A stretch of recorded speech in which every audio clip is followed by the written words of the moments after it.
Assalamualaikum warahmatullahi wabarakatuh. Innal hamdalillah nahmaduhu wa nasta'inuhu wa nastaghfiruh wa na'udzu billahi min syururi anfusina wa min sayyiati a'malina may yahdihillahu fala mudhillalah wa may yudlil fala hadiyalah. Asyhadu an la ilaha illallah wahdahu la syarikalah wa asyhadu anna Muhammadan abduhu wa rasuluh, amma ba'du. Pada video kali ini, saya akan menerangkan materi Sejarah Kebudayaan Islam atau SKI tentang masyarakat Jazirah Arab sebelum Islam. Jazirah Arab atau Semenanjung Arabia adalah daerah yang berbentuk memanjang dan tidak paralelogram. Di sebelah utara berbatasan dengan Palestina dan Padang Syam. Di sebelah timur berbatasan dengan Hira, Dijla atau Tigris, Furat, dan Teluk Persia. Di sebelah selatan berbatasan dengan Samudra Indonesia atau Samudra India dan Teluk Aden. Sedangkan di sebelah barat berbatasan dengan Laut Merah. Jadi, dari sebelah barat dan selatan daerah ini dikelilingi oleh lautan. Dan dari utara daerah ini dikelilingi oleh Padang Sahara. Dari timur pula, daerah ini dikelilingi dengan Padang Sahara dan Teluk Persia. Secara umum, keadaan wilayah di Jazirah Arab adalah tandus. Sehingga hal ini melindunginya dari penjajahan dan penyebaran agama. Wilayah yang dianggap cukup subur adalah daerah Yaman, yang terletak di sebelah selatan. Jazirah Arab diapit oleh dua kekaisaran besar yang berada di sebelah utara, yaitu Kekaisaran Persia yang beragama Majusi atau menyembah api, dengan kitab sucinya Zend-Avesta, dan Kekaisaran Romawi yang beragama Nasrani atau Kristen, dengan kitab sucinya Injil. Kehidupan penduduk Arab pada masa itu rata-rata hidup dengan cara nomaden atau suka berpindah-pindah dan mengembara. Selain itu, kehidupan mereka dibentuk berdasarkan qabilah atau suku. Qabilah ini dibentuk oleh kelompok-kelompok keluarga atas dasar pertalian darah atau nasab,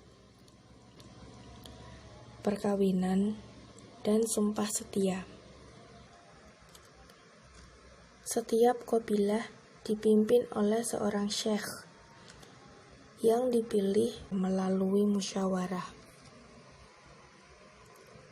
Secara garis besar, ada dua macam penduduk yang hidup di Arab saat itu, yaitu 1. Penduduk kota. Penduduk kota rata-rata berprofesi sebagai pedagang, dengan dua kota terkenalnya yaitu Mekah dan Madinah. Yang kedua, penduduk desa atau Badui. Rata-rata profesi penduduk desa adalah petani, peternak, dan juga pengembala.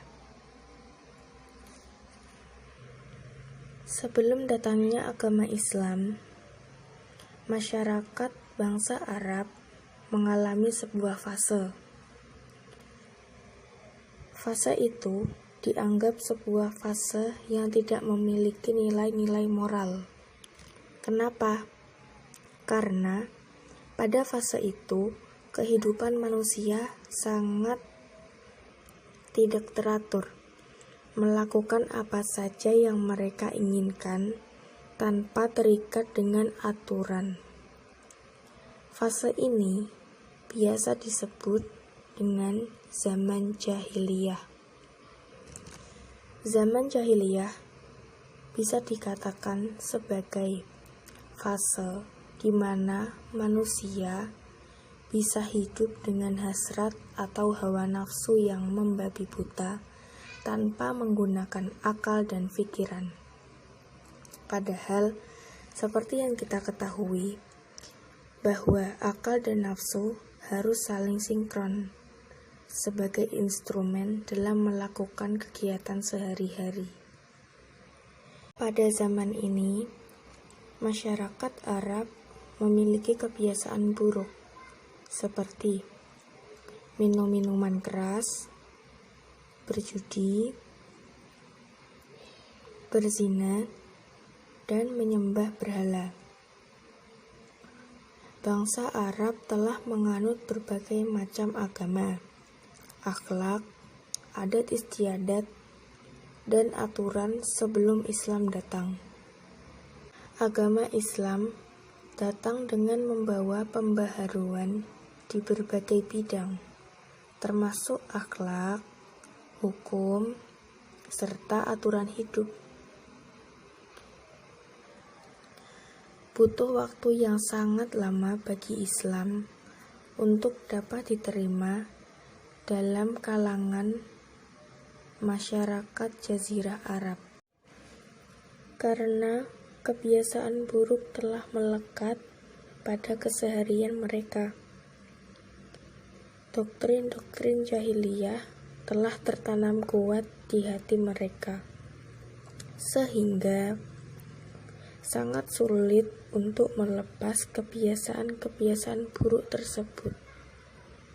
Namun, seiring berjalannya waktu, Islam mulai meluas dan secara perlahan Islam dapat diterima dalam kalangan masyarakat Jazirah Arab.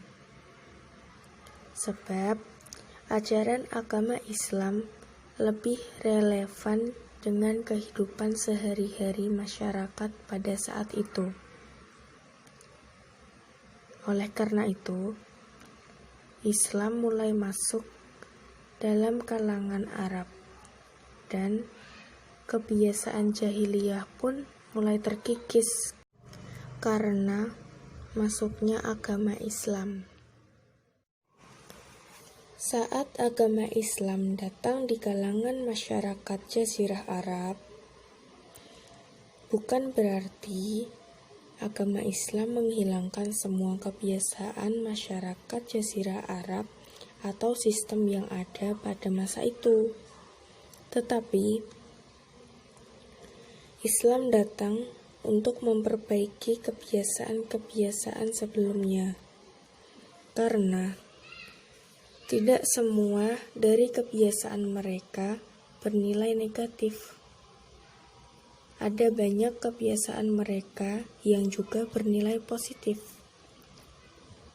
Misalnya, keeratan hubungan dalam satu kabilah, pemahaman tentang politik atau suatu pemerintahan. Mereka juga pandai dalam berniaga dan menggembala. Selain itu, masyarakat Jazirah Arab juga pandai dalam bidang seni, di mana masyarakat Arab suka sekali membuat karya-karya syair seperti puisi, dan para penyair pada waktu itu dianggap sebagai orang yang mempunyai kedudukan yang tinggi. Masih ada beberapa poin-poin penting yang akan saya sampaikan. Jadi, Sebelum agama Islam masuk ke dalam Jazirah Arab, masyarakatnya pada saat itu masih menyembah berhala-berhala. Di antara berhala-berhala yang mereka sembah, yang paling terkenal yaitu berhala Lata, Uzza, dan Manat. Selain itu, masyarakat Arab juga menganut agama-agama tradisional. Agama-agama itu antara lain kepercayaan atas kekuasaan banyak Tuhan dan alam magis, atau sering disebut politeisme, animisme. Mereka juga mempunyai agama So'biyun dan Majus, serta agama-agama yang diklaim sebagai ajaran asli Ibrahim, yaitu agama Yahudi dan Nasrani. Wilayah Madinah, Taimah, Khoibar, Fadak, dan Wadi Al-Qura diidentifikasi sebagai wilayah pemukiman orang Yahudi pada masa itu. Pada zaman jahiliyah, sering sekali terjadi peperangan antar suku. Bahkan, peperangan ini terkadang berlangsung hingga beberapa generasi setelahnya. Untuk memuliakan dan menghormati Ka'bah, muncullah larangan berperang ataupun melancarkan serangan. Larangan ini berlaku pada beberapa bulan dalam setahun, yaitu bulan Zulqa'dah, Zulhijjah, Muharram, dan Rajab. Namun, bangsa Arab saat itu memperbolehkan peperangan dilaksanakan pada bulan Muharram. Lalu, sebagai gantinya, mereka menghentikan perang pada bulan Safar. Tindakan yang seperti ini dinamakan tindakan an-nasi atau pengunduran. Baik, cukup sampai sini pembelajaran tentang peradaban Jazirah Arab pra-Islam, pelajaran SKI atau sejarah kebudayaan Islam. Mohon maaf bila ada kesalahan kata. Akhirul kalam. Wassalamualaikum warahmatullahi wabarakatuh.